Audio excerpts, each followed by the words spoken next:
welcome to the Wafflecast Ep1. So, in this Wafflecast podcast, we're going to be talking about all kinds of different things: magic, life. Um, yeah, that's pretty much it. There will be other topics and stuff that come up throughout the time that I record these, but hey, first and foremost, I'm a huge magic fan. Love life, love other things, but let's be honest. Let's not sugarcoat this shit, right? Let's not just drown it in syrup. Magic will be a big part of this. So the two things I want to talk about today, we're gonna make it quick. We're not gonna bore you guys for 2 hours. It's these are supposed to be maybe 10-minute episodes at the most. Give you a little bit of juice, a little bit of things to talk about, and we go from there. So first thing I want to talk about is the Pro Tour. I watched the Pro Tour. It was okay. I mean, not gonna lie, it was a little boring. Um, but then that's the byproduct of Wizards neutering the tournament scene. But that's for another episode. So, anyways, let's get into the winning deck, which is Seth Manfield. I mean, don't get me wrong, Channel Fireball did a great job preparing for the tournament. They really wrecked the format with this Rakdos Vampire deck, which, in my own personal opinion, is literally Rakdos mid range with a cute little combo put in. And let me explain to you why I think it's literally just an upgraded version of Rakdos mid range. If you look at the shells of the deck, they're literally interchangeable. Rakdos mid range, literally what they did was they cut the Bankbuster and put in Smuggler Copter. They cut the Croxa, the Inti, the Trespasser, and the Bone Crusher Giants to put in the Preachers, the Vein Rippers, and the Sorens. And they put in a little bit more disruptive than the other ones because they cut the Gopher Throw, the Torture Tower, and they put in 2 Duress because what was the field? It was a lot more instants and sorceries and cards that are non-creature spells. So kudos to them. They really broke down the format and figured out what to win this tournament with. Moving forward, I don't think this deck's going to be as oppressive because it's literally Rakdos mid-range. And once the decks figure out how to really beat this deck, it's just going to fall back to being a tier 1.5, tier 2 deck, which I think it was before. And yes, Vein Ripper is very brutal to deal with, but there are cards to get around it, like Sacrifice effects, like Shielder's Edict, and many other things. Sometimes the deck just goes, I'm going to combo off, I don't care about your Vein Ripper, and I win the game. So, yeah, it's just a matter of really looking at the deck, understanding what it is, and seeing that it's literally just an upgraded version of Rakdos Midrange. If you're wanting to build this deck and you have the cards, go for it. If you're wanting to build this deck and you're like, I don't have Vein Rippers and I don't have Sorin Imperious Bloodlords, just wait. Give it 2 weeks. I guarantee you this deck's going to die down after people realize it's literally Rakdos midrange. I think Vein Ripper will drop back down to $15, maybe 20, and because over the weekend I think it was pushing like $40-$45. It's since then come down a little bit. Sorin Bloodlord, he was at one point like $45. He's come back down to 35, and as the market gets flooded with people trying to capitalize on people buying this card, it's going to go back down. So I wouldn't worry about it. I would just wait, be patient. There's no real reason to rush out and buy the cards for that deck. With that being said, I don't think it's a terrible deck. I think it's very interesting. The route they took with the mana base. There are a couple decks running out there with like Field of Ruin and a couple other things. So again, it's I don't want to sound mean, but it's a mediocre deck. I mean, it's literally mid range, which is I stop you from doing what you're doing, and I put this thing out there and I win. And anyways, again, congratulations to Channel Fireball team for coming up with this and taking down a tournament. It's a great job. I mean, I love Ruin decks and figuring out metagames, and I think moving forward, this definitely will warp the metagame in a way of people having to play around this deck. I don't think it's an oppressive deck like Cobblade was at one point, but it definitely will warp the format in a slight direction.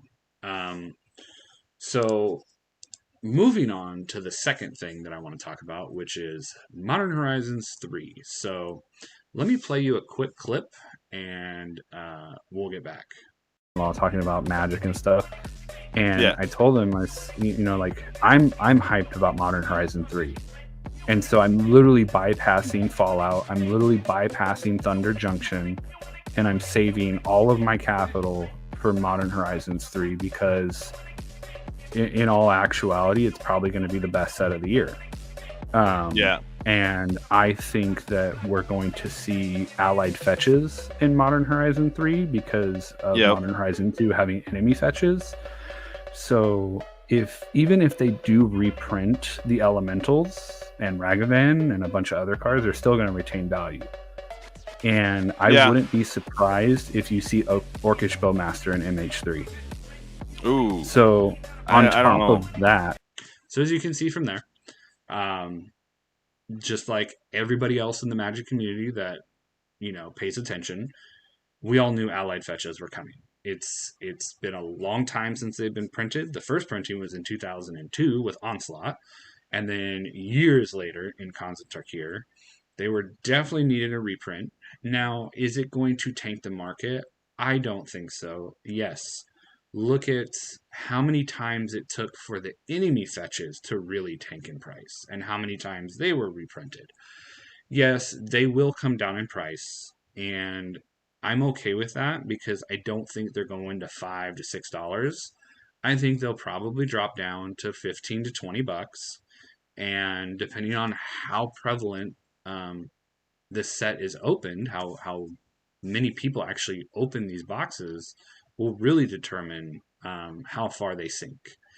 If we get a opening in like the collector boxes similar to Ravnica, yeah, we might get down to $12 to $15 because the Ravnica remastered Shockland count was anywhere between 7 to 9, but then you have to realize there was 10 lands in that. So I think in this one we'll probably see more to like 3 to 5 in a collector box, which that's fine.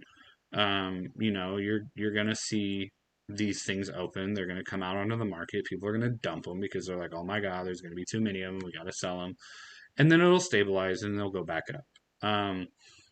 The other thing I did predict in that was the elementals, and I think it's really good that they set them up as a special guest because you're not going to tank the value of them. I mean, they're not incredibly expensive right now. I think the last time I looked before they announced that they were being special guests, Solitude was, $30, $35. Subtlety and Grief were in the 20s. Endurance is still up there. Fury is the only one that's really taken the huge hit because of it being banned. But I think it's a fine spot to put them in rather than just completely reprinting them in the Mythic slot. I think it gives a better selection to take one of each that color in the Mythic slot for a newer card or a newer reprint. So we'll definitely see what happens there. I wouldn't be surprised if they have Ragavan in the special guest. But the other two cards that I was predicting, one I've already said, one I haven't. If I said it in the clip, it was Orcish Bowmaster. If I didn't say it in the clip, it's in that video. Orcish Bowmaster, I do believe will be reprinted because if you look back at when Lord of the Rings came out, it was June, July of last year, 2023, and by the time MH3 comes out, it'll be almost a full year. So because of that, and because of how widely used Orcish Bowmaster is, and how it is not a iconic creature or individual or character of Lord of the Rings. It's literally very vanilla. It's an Orcish Bowmaster. It's an orc. It's not Gandalf. It's not Frodo. It's not Elrond. It's none of those guys. So I do believe that we can see Orcish Bowmaster. Now, will it be a special guest or will it be an actual slot into the print sheet? And I think if they do put it into the print sheet and not a special guest, it will be a mythic rare.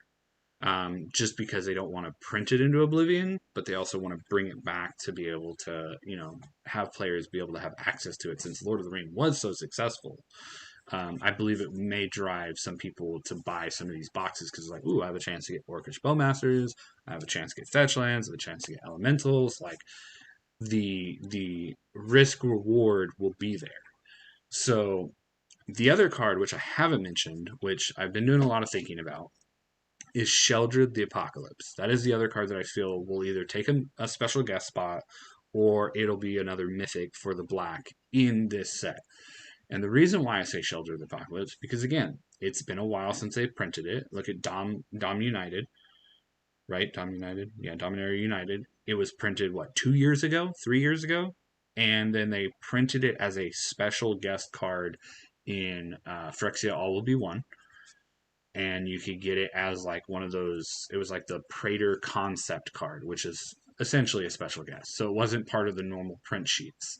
So it wasn't as, and you notice it didn't tank the value of that either. I mean, most copies are $80 to $100 right now. So I don't believe that Wizards would have banned that card and then put it in MH3. That's why they didn't ban it, in my opinion. And one or two, after seeing that they didn't ban it, and two, after seeing that there's only literally one like real print run of this card in Dom United, I wouldn't be surprised if they throw it in this. So I feel like MH3 is they're trying to make it like a master set, like a command, like a remastered set slash master set slash like powerful cards that can only be like modern and legacy. But at the same time, they're also going to try to put new stuff in it, like they've done with MH1 and MH2. It's interesting the direction they've gone with these. I mean, they have master, they have remaster, they have this, they have that. It's just getting out of control, and I think really what they're trying to do is figure out what's the best master set to create. But again, that's for another video. I'm not going to even go down that rabbit hole right now. But yeah, my main takeaways for this video, for this episode this week, is Pro Tour is boring. People, there's not enough tournaments to create enough creativity in the formats. There's not enough to shake up the formats, and as you can see, they literally reskinned a deck and tinkered it a little bit and won the tournament. And two, reprints are coming. Don't be scared.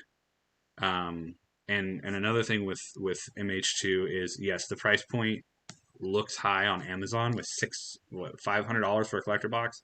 It's not going to be there. Trust me, it's going to come back down to like $350, and I think set boxes will probably be around MH2 prices. And so, just don't feed into the hype.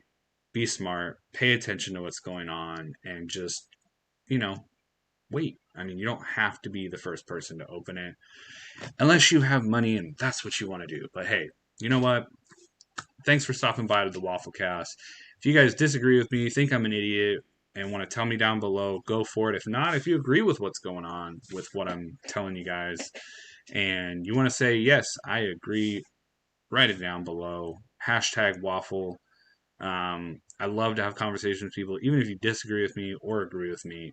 Hey, we all have opinions. We all are just trying to have fun and enjoy our lives. So let's have a conversation. Let's get there.